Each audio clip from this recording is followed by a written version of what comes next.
Uh, Another boring day, and I've come to have my favorite Congo coffee at the Mount William Lodge.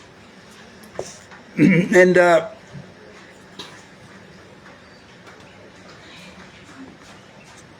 as my heading says, my followers right throughout the country and the rest of the world have been asking about my opinion on digital identification.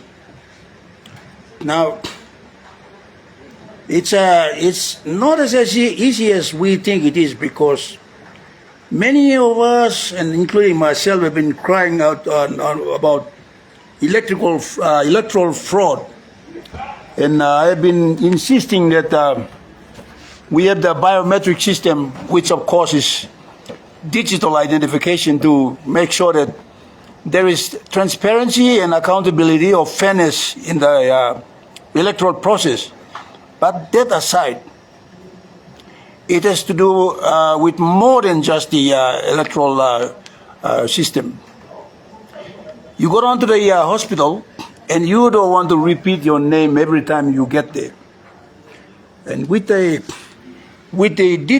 digital identification, you just punch the button, and they read your name, and they'll say, "Oh, Mr. So and so and so, Mrs. So and so and so," and they know your history. Everything else is there, and of course your private medical records, your criminal record, your CV, your standing in society, your fingerprint, your face print, and whatever is all there. Your image is captured. Fine. It's a great idea. It's a great idea, and I agree with it. I would push for it any day, except that there is something lacking behind this digital ID identification system that's bothering my mind. And that is the rise of artificial intelligence. Artificial intelligence has gone to an extent where I can't even comprehend it.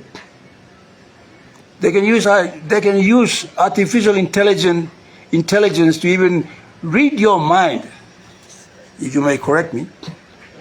Now that is frightening. It could even search your history and reveal things that you can't even remember. So with that, it's a little bit. Let me say, I'm a little bit concerned about the usage of the digital identification system. Now, over the years, we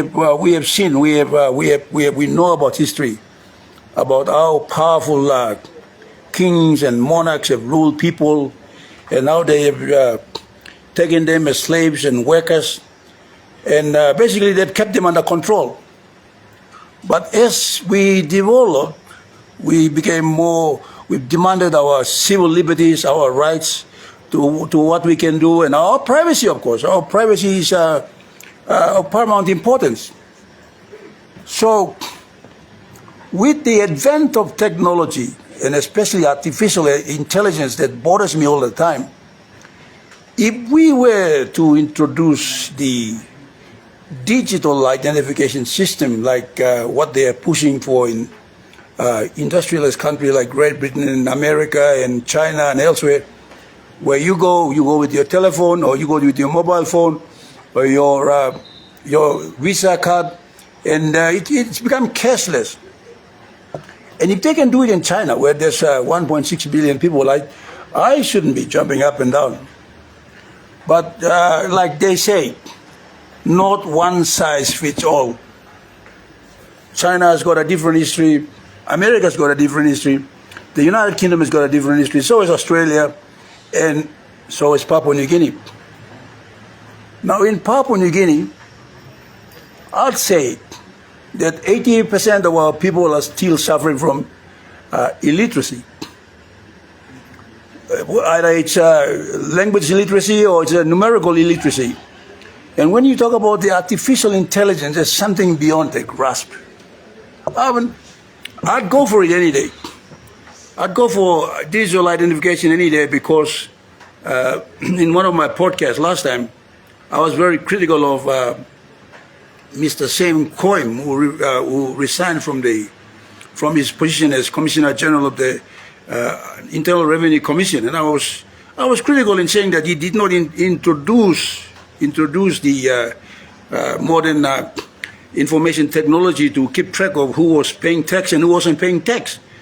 But that aside, to get our people into the digital identification system is very dangerous. If we introduce laws that say that you can only do any transaction or receive any payments or make payments using the digital identification system, the danger is that what if artificial intelligence decides to lock your money or clear your money without your knowledge? You would have millions and millions upon millions starving to death unless you responded to the demands of the authorities, whatever they may be. Now, I don't want to sound like a prophet of doom, but the possibilities are real. Artificial intelligence is capable of paralyzing systems, and is capable of creating new codes. They could codify something else and make life impossible and difficult for you.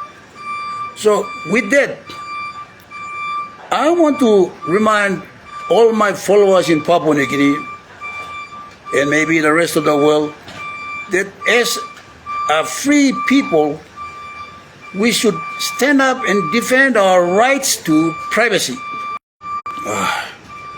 Yeah. So with that, the threats are real. Now, I'm saying that threats are real because from where I come from, and I'm talking about Timbu, Papua New Guinea, we have suffered from the evil of corruption. We know that we don't have a government that is transparent or is accountable to the public, and they like to keep things under wraps. Now, I will not blame the Prime Minister and his government to run for digital identification because they've got only one agenda in mind: exerting control on the citizens. We've seen what he's capable of doing. He's introduced or passed legislation after legislation after legislation to just make sure that he stays in power for as long as he can. We've seen how he's protected his own backside by introducing the NEC Non-Justiciable Act. He's introduced the Counter-Terrorism Act. He's amended the Constitution to extend his stay in power.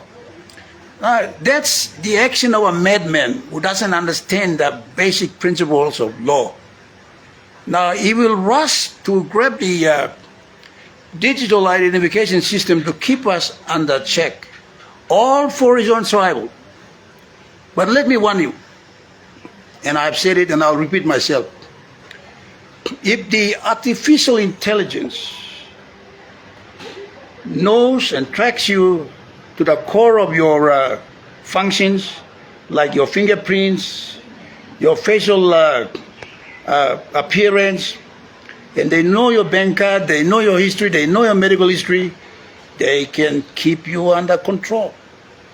The moment they shut your account, or they can follow you to wherever you are and get the police on you without a warrant of arrest. Now, the dangers are real in a country like Papua New Guinea. And if any of you has got any thinking capacity to understand what I will lead an anti-digital identification system in Papua New Guinea, and I will go to all the schools and colleges to say no to digital identification because that is all about control. Control of your privacy, control of your economy, control of your labor, control of your land, control of your your everything, to the point that they could practically decide what you do, where you live, and how many children you have, and that is evil. Now, the people behind the digital identification system are not small people. We are talking about monarchs in Europe. We're talking about self-made billionaires. And their agenda is about control. They could use your medical records to inoculate you or give you the wrong treatment to finish your life.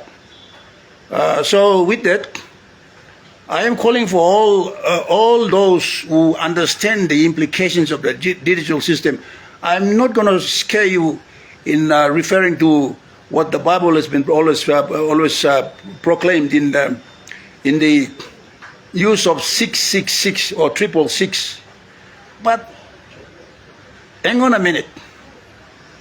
It seems that day has come. That's just from an old man's view, because I have seen what artificial intelligence can do.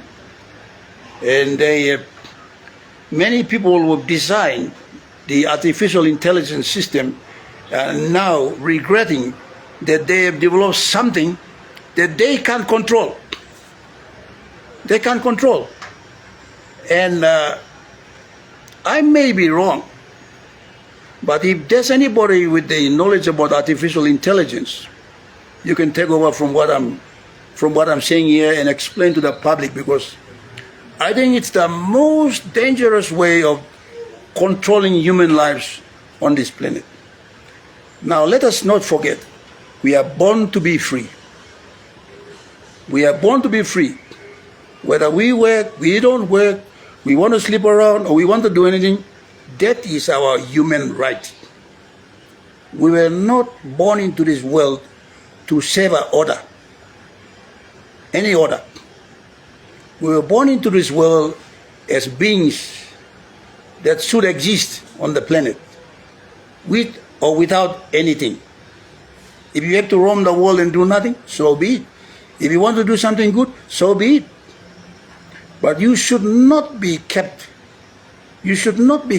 accountable to a system that wants to know where you go, what you do, what you're thinking of. That should not be the case. That is all about control. And I am saying no to digital identification, and I want the 10 million people of this country to sign up with saying no to digital identification, and we should take it up with the rest of the world. It's people's right to privacy. Thank you for joining me today.